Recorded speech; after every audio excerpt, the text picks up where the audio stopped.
Today, I'm going to show you how to build a financial plan that's actually usable, not an 80-page document nobody ever reads. Now, before I start, I'm not your financial advisor. This is not financial advice, and you are by far the best person to look after and grow the money that you've earned. And once you know, it's super simple, and this plan is simple. You can update it in 10 minutes every month. We're going to use a framework that works whether you're paying off debt, saving for your first house, saving for your first emergency fund, investing or building towards financial independence. And it all comes down to two things. It really does. The planning process and the three buckets. So your income, your assets you build, and when you withdraw it. Now, what is a financial plan? Now, what does it actually mean? Now, financial planning is basically this. You forecast the future, see where you're heading, and then come back to the present and make an adjustment to get there. That's the whole point. You're bringing the future into today, and you can do something about it now. And if you don't, what if your plan stop working one day? So the government's not going to really look after you, and your body's not going to keep working forever. And a plan should be fluid, not static, meaning you don't have to write it once and forget it. You update it as your life changes and unfolds, because it does. So the 5-step planning cycle. Now here's the simple process. Professionals use this plan, and I learned it from professionals. But I'm going to explain it in plain English without the jargon, so you don't have to pay fees to an advisor. So step one, what do you want to do? So your goals. You've got your short-term goals, your medium-term goals, your long-term goals, and your very long-term goals. Step two, what do you have now? So your current position, your income, your expenses, your assets, your liabilities. 3, create the strategy. How you close the gap between where you are now and where you want to be. Step 4, implement it and set it up so it happens automatically. You're going to make it easy so you don't even really touch it. 5, you monitor, review and keep it alive. Adjust it when life changes. And that's the goal.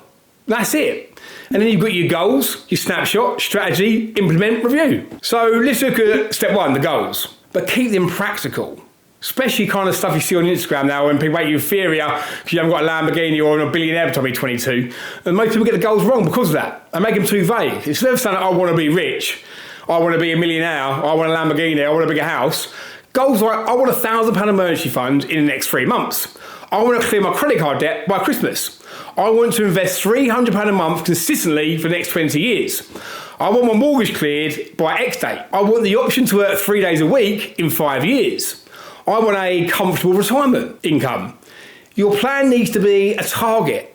Otherwise, you can't measure the progress. And when you start seeing small progress moving along, it starts getting a bit exciting. And your goals, again, might change. Mine definitely have. I didn't think I would be working self-employed now. And that's the whole point. It's not static, it's fluid, and it can be changed. Step 2, what you have now, the money snapshot.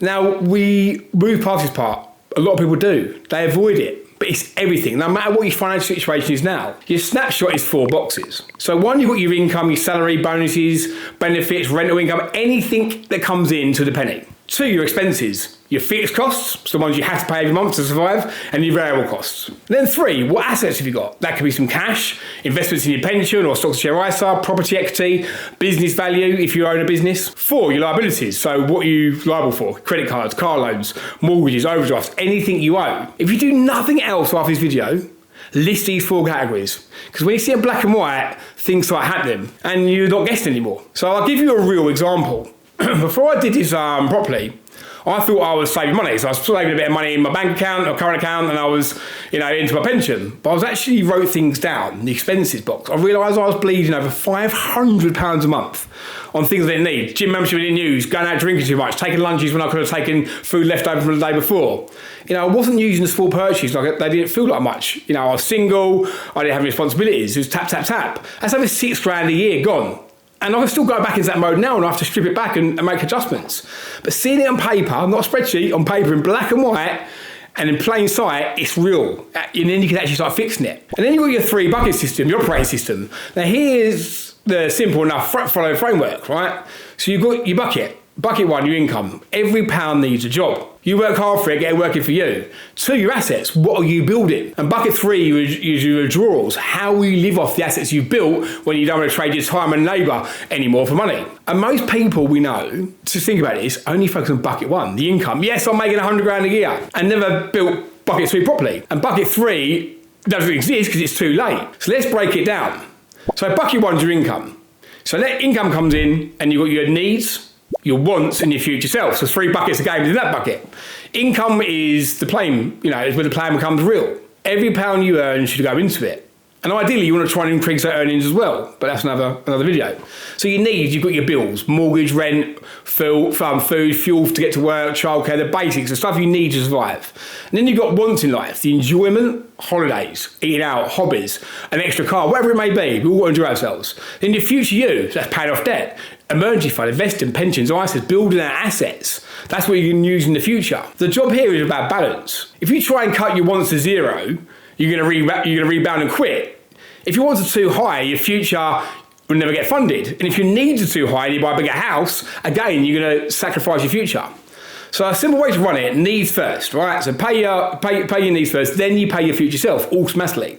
Then whatever's left is your wants. That pay future first idea is basically the same thing as paying yourself first, because it's one of the most powerful wealth building tools you can use. It focuses on consistency. And if you do your workplace pension, for example, it leaves your salary before it even hits your bank account. And your bucket 2 is your assets. And this can be some cash for the short term, property, stocks and shares. And the assets you want to create. And to make this concrete, let's imagine someone named Sarah. Good old Sarah, it's Sarah Joe, isn't it? But Sarah puts £300 a month into this bucket, the future Sarah bucket. Or future Sarah fund. First, she fills it with some cash. Now, cash isn't there to make Sarah rich. It's there to stop her from going broke. If it's something small breaks, the car goes, the boiler goes, whatever it may be, something that's not too expensive, but she's got the cash there ready, she can use it. And a bit longer term, maybe 6 months of income, should her job change. Now, once she's got that, she starts buying stocks and shares. This is ownership in businesses. That's one of the easiest ways for her money to compound over time. And then maybe she buys a property. Well, in Sarah's case, she's already got a small flat, she buys a bigger house, she keeps hold of her first one. So she's got some rental income in and she's got the capital growth. But the key point is, whatever assets you choose, and for me, property, stock shares are the best ones, the key point is Sarah is moving from bucket 1, her job today, into bucket 2 to build assets. So bucket 2 can pay her instead of her boss eventually. And the real plan usually holds a mix. As I said, I've got property, some cash, and stocks and shares, and a bit of gold to beat inflation. And then bucket 3 will be her withdrawals. This is the missing piece. Think about it. Have you thought about how you're going to live when you stop working? And this is when the big plan comes next level. Most people do invest in their workplace pension or whatever, but they don't actually know how to use it or not invest it correctly. So withdrawals means how you turn those assets, that bucket full of assets, into a lifestyle. How do you pay yourself, and how do you avoid the panic when the market drops, when you've got that to live off? So back to good old Sarah. When she's ready to step back from her work, she doesn't sell everything. She wants that still growing in equity stocks and shares, for example. So the simple approach is she withdraws from the income sources, like the rent she's got, dividends, and some capital from the stocks and shares ISA, but keeps 1 to 2 years of cash as stability. She sets up a monthly payday from her portfolio. And the cash buffer means it's when the market wobbles, and it will, Sarah doesn't have to sell her stocks at the worst point to pay electric bill. She rides it out and using the cash and retops it up when the markets rebound. This is what turns investing into financial independence. So your income flows, the start-stop saving stage versus spending stage. So here's the big planning idea a lot of people miss. Your life has 2 broad stages. So first of all, you're earning, but your saving stage is when you're building the assets. You're growing net worth, hopefully when you listen to this video. 2, your spending stage. You're living off what you've built. You're no longer giving your time or your labour to earn money. And let me ask you this right now. Drop a comment below. Are you in the stage of building, or are you in the spending stage? I've helped out my mum recently who had some money, she knows what to do with it. So I've now helped her draw down on that. Because your strategy needs to be totally different depending on your answer. So in your plan, you should ask yourself, which incomes continue forever? Which incomes stop? Which expenses reduce later? Which expenses increase later? So, for example, when you're financially independent or you want to retire, your mortgage might be paid off. Your childcare is likely to stop. Commuting costs might be reduced or completely go. But your healthcare or lifestyle costs might increase. Your salary income stops when you retire, but your investment incomes may start. Or they need to start, really. That's when planning isn't a budget. It's an understanding how your income and expenses change over time. That's what I'm saying when it's fluid, because things change. Now, step 3, the strategy, the bridge. Now, how we create a strategy? Strategy is simple. How you move money from income into assets, and later assets into withdrawals. This is the key part. It might include clearing high interest debt first of all. You don't want a big rucksack of rocks on you when you're trying to build. And then you want to build an emergency fund. And then you will look at your workplace pension because you get a few contributions, tax benefits, and a stocks and share ISA. And then maybe look at overpaying on your mortgage, invest in property, decisions like income tax insurance, wills, depending on your life stage. But the strategy should be clear and not complex. You want it as simple as possible. If your strategy needs an hour a day, you ain't going to make it happen, are you? Step 4.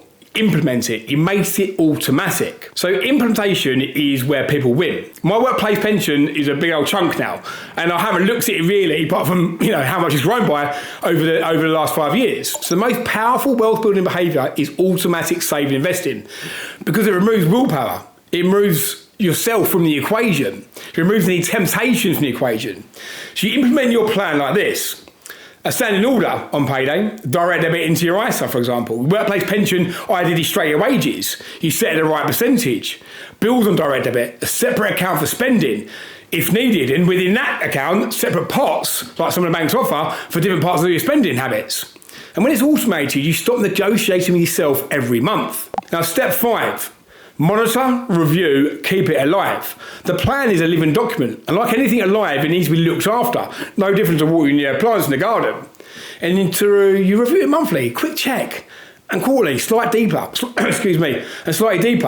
And yearly, a proper review. The review questions are simple. Did my income change? Did my expenses drift up? Did my savings rate stay consistent? Did my assets grow?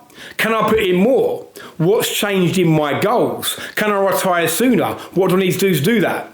This is how a plan stays real, not just a set, forget, but set and adjust. So the simple tools.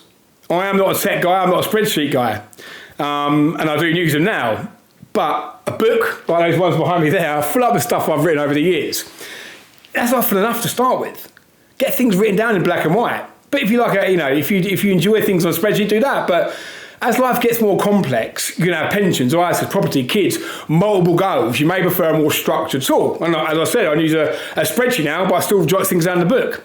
Either way, the tool doesn't really matter if the process isn't there. And the process, as I said, is simple. You've got your goals or your targets, the snapshot of where you're at, the strategy, the implementation, and the review. So a quick summary, and I do speak fast, I hope you picked it up, but do drop a comment with any questions.